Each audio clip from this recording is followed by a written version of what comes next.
Okay, so start now. So first of all, the birth of William Shakespeare is 1564 and death is 1660. Both are 23rd. The death and the birth both are on the same date, that is 23rd April. But the confirmation of the birth date is controversial. ये sure नहीं है कि confirm नहीं है, सभी एक मत नहीं है कि यही है बर्थ की डेट।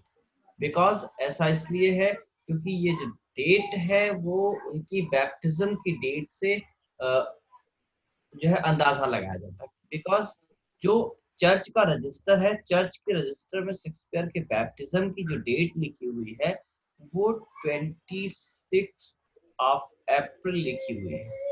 Okay, 26 of April. और जनरली ये क्रिश्चियनिटी का रूल है कि बर्थ के third day, okay, third day baptism होता है। बैप्टिज्म एक्चुअली एक क्रिश्चियनिटी का कह सकते हैं संस्कार है, ठीक ना, जो कि क्रिश्चियन होने के लिए बहुत जरूरी है। सपोज दैट हम में से कोई क्रिश्चियन रिलीजन अगर अपनाता है, ठीक है, कन्वर्ट होता है, तो उसको भी बैप्टिज्म के थ्रू जाना होगा। तो हर क्रिश्चियन का बैप्टिज्म होता है। ओके, तो इनका जो बैप्टिज्म हुआ था वो 26 अप्रैल डेट पर हुआ था। और ये एक नियम है कि बर्थ के थर्ड डे होता है। सो इनकी जो डेट ऑफ बर्थ है वो 23 अप्रैल मानी जाती है। क्लियर?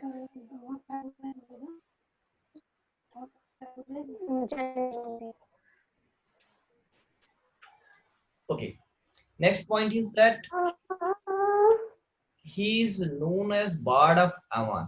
ये बात याद रखिएगा, Bard of Avon.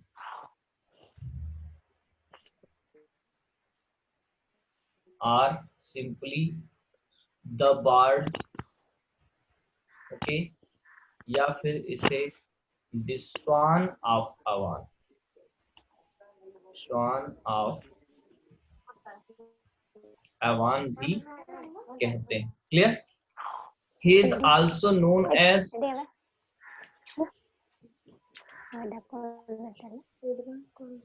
National Poet of England. Okay, national poet भी विलियम शेक्सपियर को कहा जाता है। अब इनकी मैरिज की बात करते हैं। he got married at the age of 18. Kalyani, please mute your audio.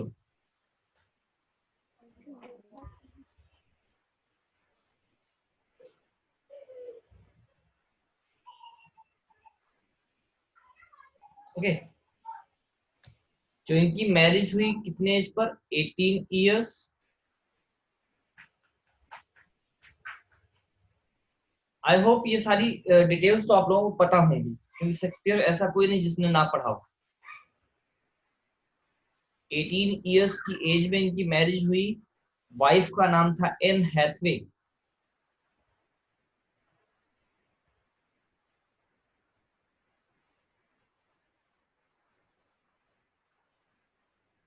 N Hathaway, जो कि इनसे अबाउट 6 इयर्स, सॉरी 6 नहीं, 8 इयर्स ओल्डर थी।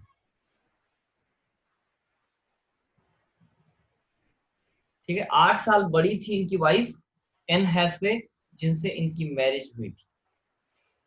ये एक मजाक भी हम लोग करते हैं कि जिनकी वाइफ उम्र में बड़ी होती वो बड़ा काम करते हैं। आप भी ये मानते हैं कि नहीं?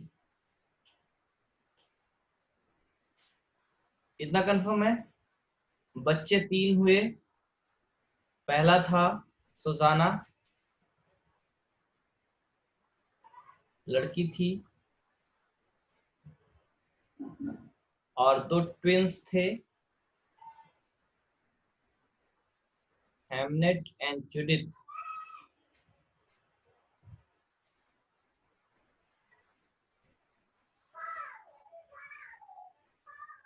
कुछ क्रिटिक्स कहते हैं कि हेमनेट के नाम से ही हेमलेट का नाम वो इंस्पायर हुआ, बट ऐसा बहुत सही नहीं है। क्लियर है?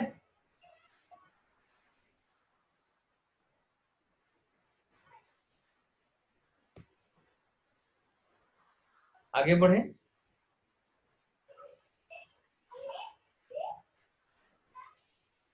वर्क्स की बात करें तो ही हैज रिटन, अगर वर्क्स की बात कर लें, ठीक है,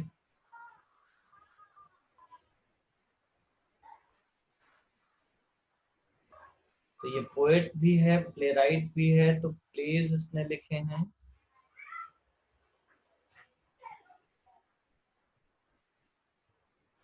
प्लेज लिखे हैं 37, ठीक है। आपको कुछ सोर्सेज में 38 मिलेंगे, कुछ जगह 39 भी मिल सकते हैं, कुछ जगह 40 भी मिल सकते हैं, लेकिन सारे ऑथेंटिक नहीं हैं। कुछ कोलैबोरेशन के हैं, और ऑथेंटिकली 37 अभी तक प्रूव हुआ है कि 37 प्लेज इसने लिखे। क्लियर? डेथ की बात करें तो 23 अप्रैल को, 23 अप्रैल को डेथ हुई थी।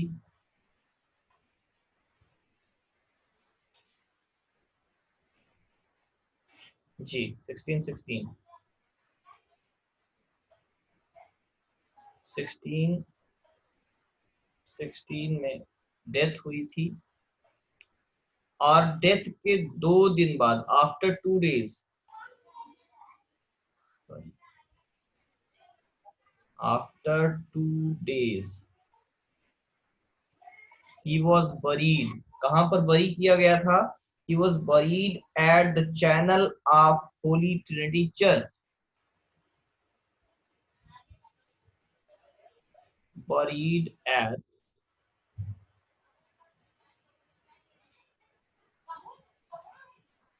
channel of Holy Trinity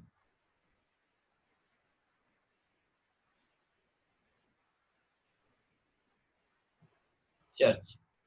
okay.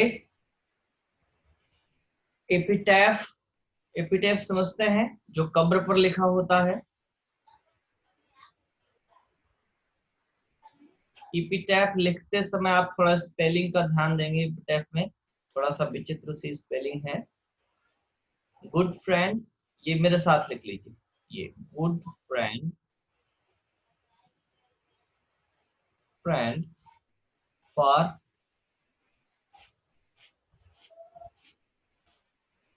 Lessors,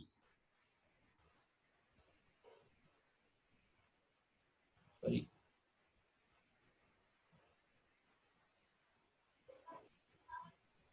sec,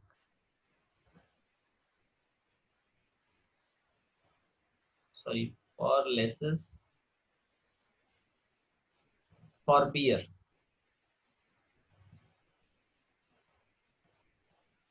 for beer, comma, next line है to dig the dust, to dig the dust, ये यू नहीं, ये वी है, ओके।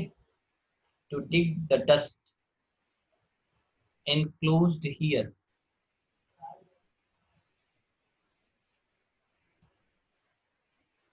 enclosed,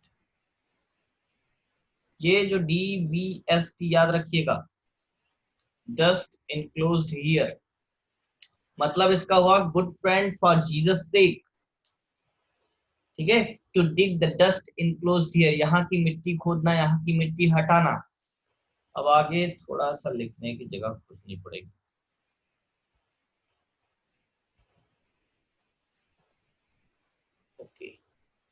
यहाँ पे हम लिखते हैं, दिख जाएगा।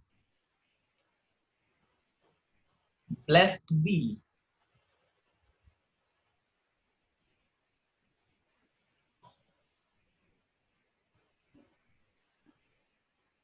ब्लेस्ड बी ही, सॉरी ये y लिखिएगा, यहाँ पर y का मीन्स ई है, ठीक है, ये ई पढ़ा जाएगा। ब्लेस्ड बी ई मैन, फिर से y लिखेंगे लेकिन इसका प्रोनाउंसिएशन टी होगा, ठीक है। T spears the stones,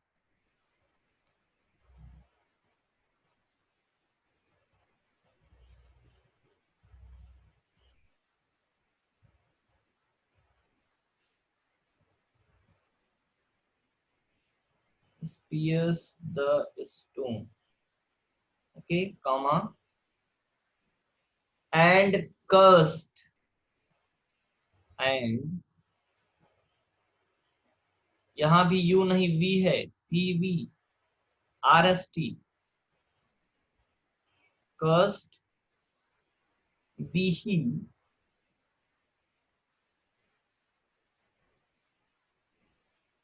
Y है, इसका मीन्स टी प्रोनाउंसिएट करेंगे। moves my bones,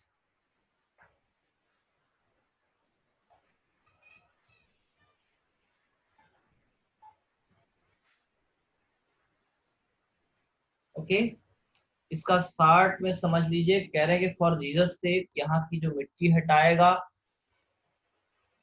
वो उचित नहीं करेगा, एंड जो उसकी बोन्स को इधर से उधर करेगा उसे कर्स मिलेगा, और जो उसे वहीं पड़ा रहेगा उसके साथ छेड़छाड़ नहीं करेगा, he will be blessed, okay. तो ये इतनी बातें थी इसके जन्म मरण आदि से related।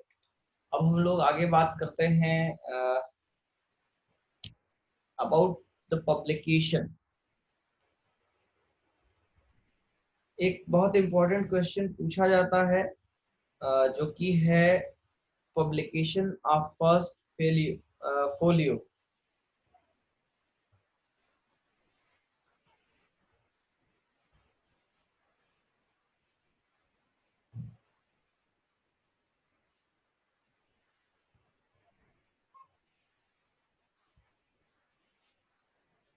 ओके, अब बात करते हैं हम लोग फर्स्ट फोलियो। किसी का कोई क्वेश्चन है? 1623, वेरी गुड राहुल।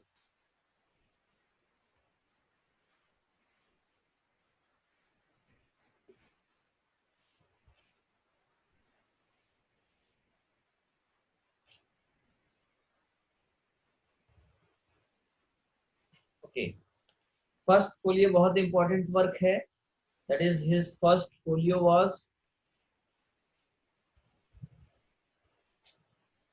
फोलियो है क्या एक्चुअली सारे वर्क्स का जो कलेक्शन है वो फोलियो कहा जाता है। तो इसका जो फर्स्ट फोलियो है वो पब्लिश हुआ था 1623 में, ठीक है, और इसमें इंक्लूड थे 36 pledge.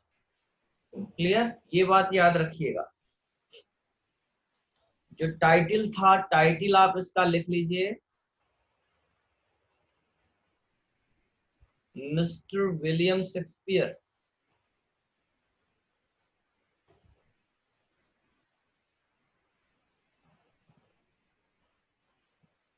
Mister William Shakespeare's comedies, histories and tragedies.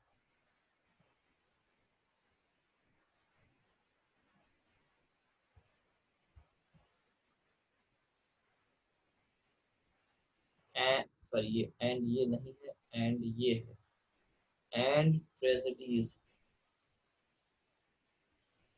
Okay. Mister William Shakespeare's comedies, histories and tragedies, इस टाइटल के साथ इसका फर्स्ट फोलियो पब्लिश हुआ था 1623 में, जिसमें 36 प्लेज थे। अब यहाँ पर मैं आपको दो प्लेस बता रहा हूँ जो कि इसमें नहीं, to place.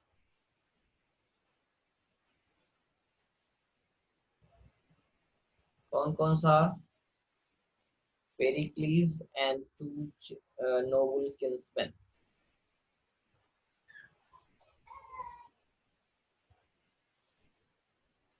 पेरिक्लीज,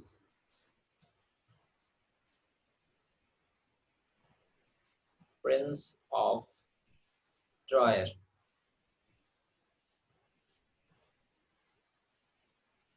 and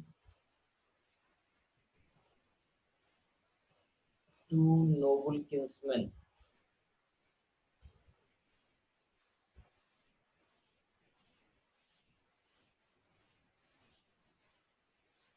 Two noble kinsmen were not included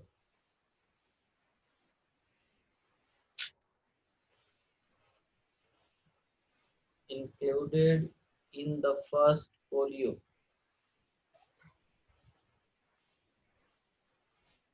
okay, ये बात आप याद रखिएगा कि ये दो प्ले उसमें नहीं थे और टोटल 36 ही थे। क्लियर है?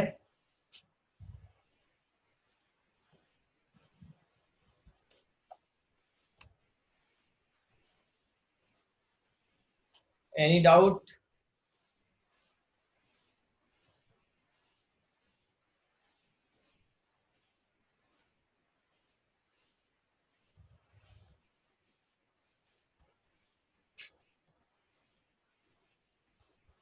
तो now move to the questions. लेकिन क्वेश्चंस पर मूव करने से पहले एक सबसे जो इम्पोर्टेंट चीज है वो आप चाहे यहाँ से नोट कर लें या किसी अदर ऑथेंटिक सोर्सेज से आप नोट करना चाहें तो वहां से भी नोट कर सकते हैं। वो ये है कि इसका एक ऑथेंटिक क्रोनोलॉजिकल ऑर्डर जो इसने प्लेस लिखे हैं, क्योंकि उनसे भी खूब क्वेश्चंस आए हुए हैं और इसे आपको लगभग याद करना चाहिए। ना याद हो पाए तो एटलीस्ट मेन मेन कुछ समझ लेना चाहिए कि सीक्वेंस क्या है, कौन पहले आता है कौन last.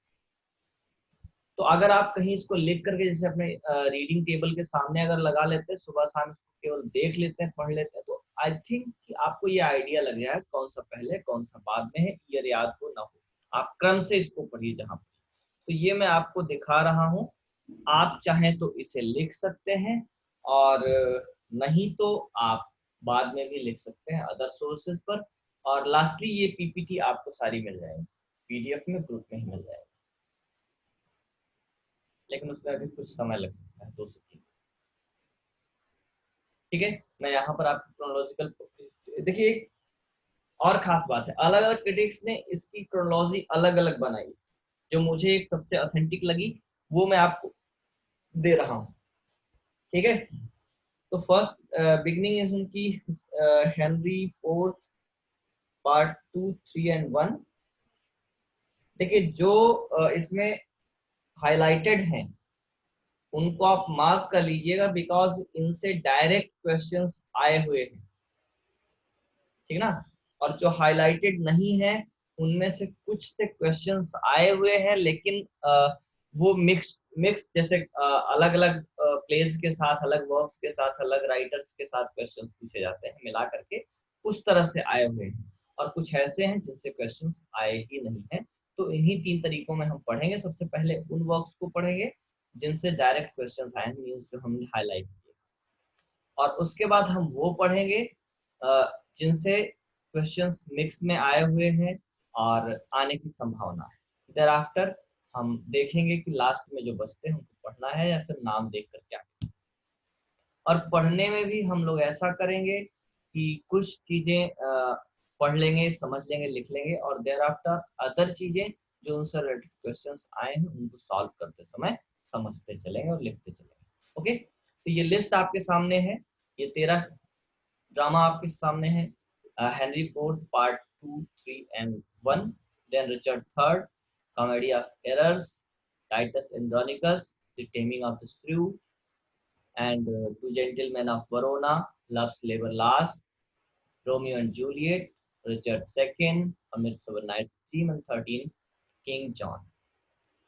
Next one is The Merchant of Venice, 14th, Henry fourth part 1, Henry fourth part 2.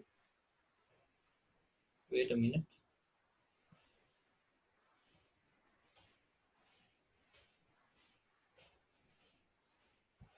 ये रिपीट हो गया है Henry fourth, I think Henry fourth, जी हाँ, ये रिपीट हुए हैं। चलिए इनको हम फिर से आपको चेक करके बता दें क्या इसमें गलती हुई सर है। वो हेनरी सिक्स्थ है, न सॉरी कि सॉरी सॉरी फोर्थ। सॉरी, अच्छा ये सिक्स्थ है ना? Oh sorry sorry, I am जी sorry, sir, I am sorry, Henry sixth है। स्टार्टिंग में सिक्स्थ है इसके। Okay okay okay okay, sorry. Henry fourth part 1 and 2. Thereafter, Much Ado About Nothing, Henry fifth, Julius Caesar, As You Like It, Twelfth Night, Hamlet, Mary Wives of Windsor, and Troilus and Cressy, All Will That Ends Well.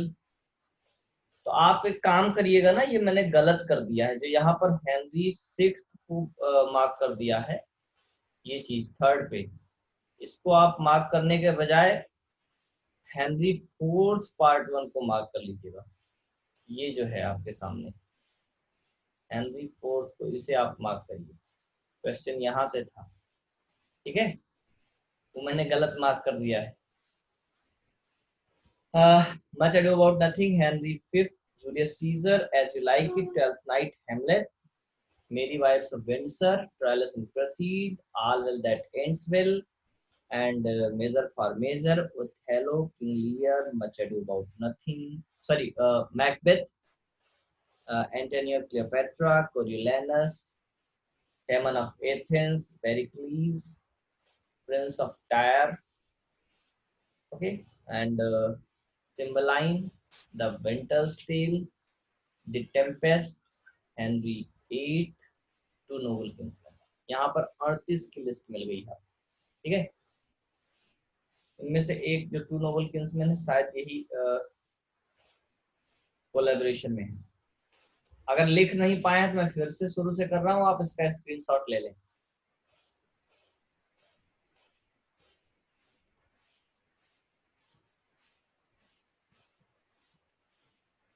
Okay, so move ahead to the questions.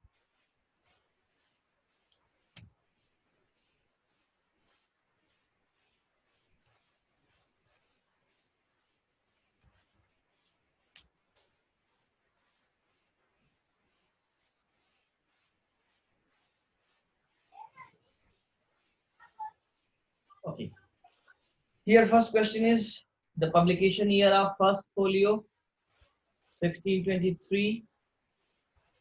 The first folio of Shakespeare's plays appeared in 1623. Okay, next is Shakespeare famously neglects to observe Aristotle's rules according three dramatic unities, and Samuel Johnson undertakes to defend Shakespeare from these criticisms in his preface to Shakespeare. Which of the Aristotelian dramatic unities does Johnson believe Shakespeare to observe most successfully?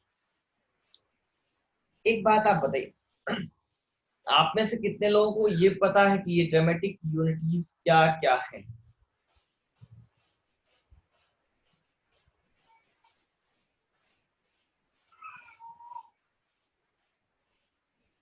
Dramatic unities क्या है?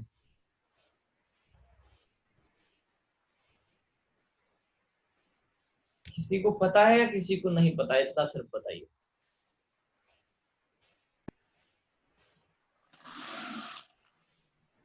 These were given by Aristotle, ठीक है।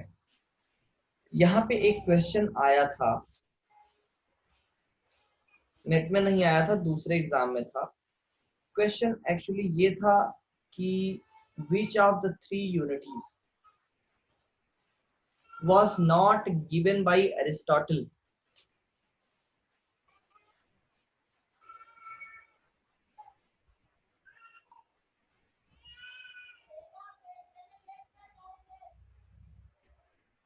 बताइए, जो 3 unities हैं, time, place and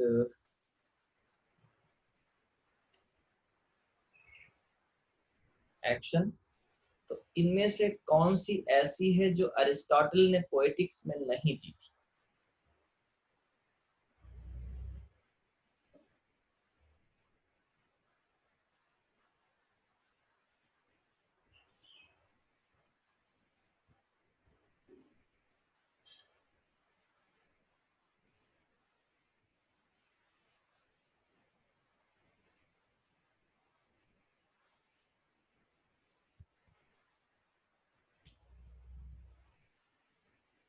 time, anyone else?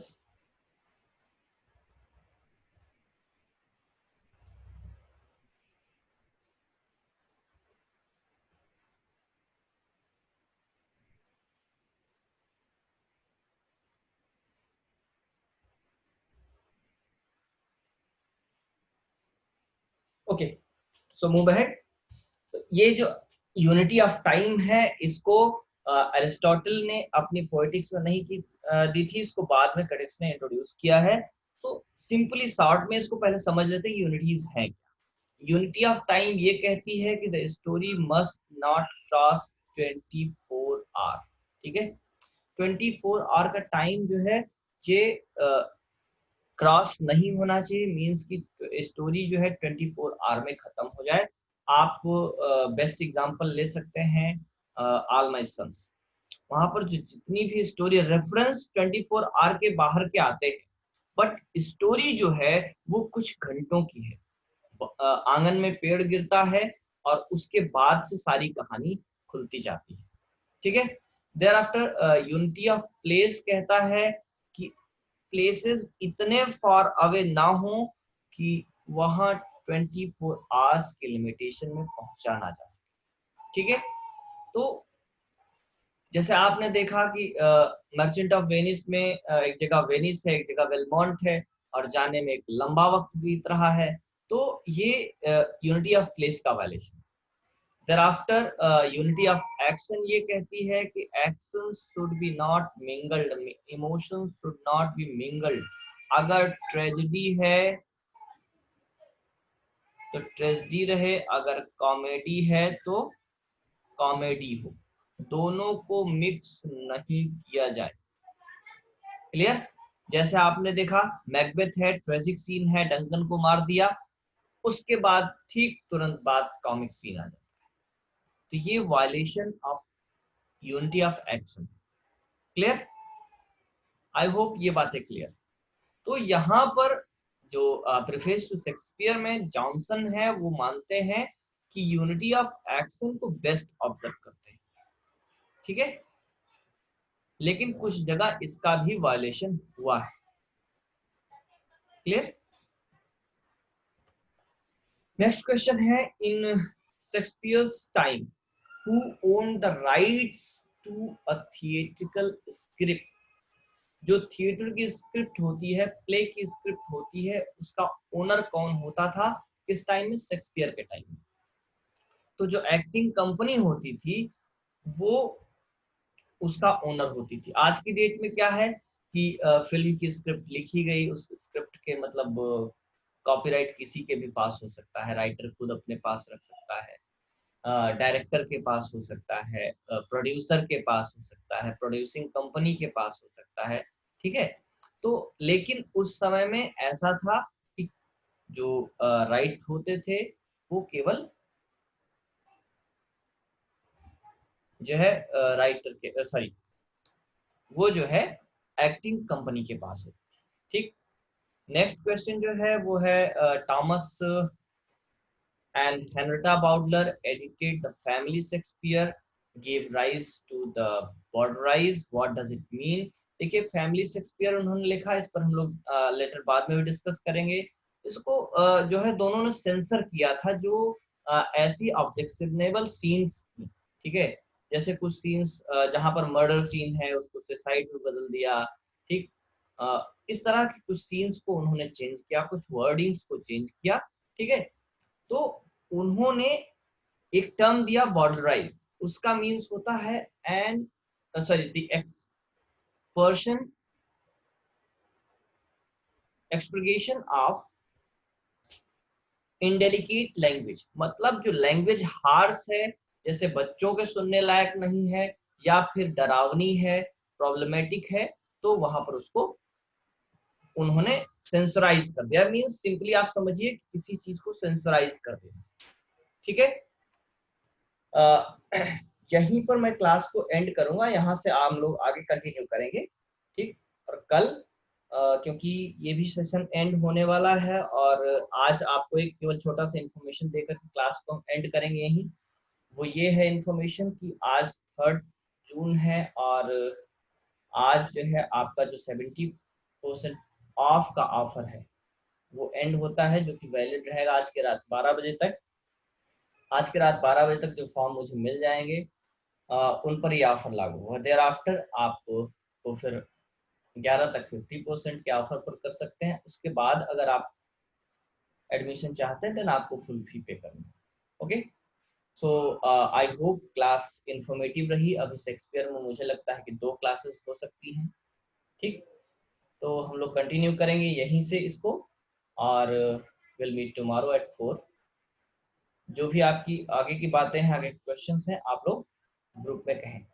All the best and good evening.